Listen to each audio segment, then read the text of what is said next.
Alors le projet c'était le plâtre et l'isolation à l'ère du numérique.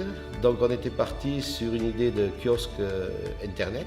On a commencé le traçage par le question centrale qui nous a donné une base pour tracer les cloisons, parce qu'on a décidé de faire des cloisons différentes, d'épaisseurs différentes, une peau ou deux peaux, donc la largeur différente pour chaque cloison.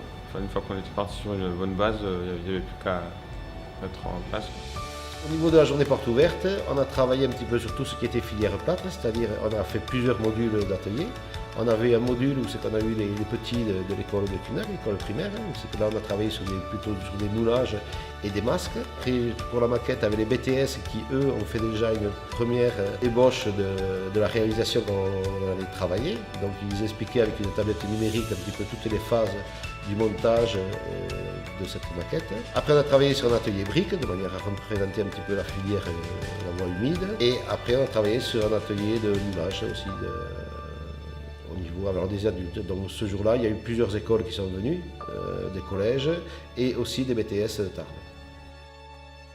Moi sur les étapes, bon, disons que c'est les jeunes qui travaillent, puisque moi je suis là justement pour les amener à faire leur réalisation, à travailler, à comprendre un système.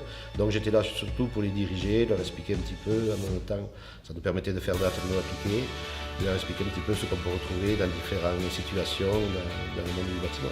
La difficulté particulière sur ces maquettes-là, c'est qu'on travaille dans le vide, donc on n'a pas le support plafond de manière à prendre appui. Donc il faut travailler carrément tout le temps entre les parallèles, essayer de maintenir un maximum de montants d'aplomb, puisqu'on n'a aucun lien en partie.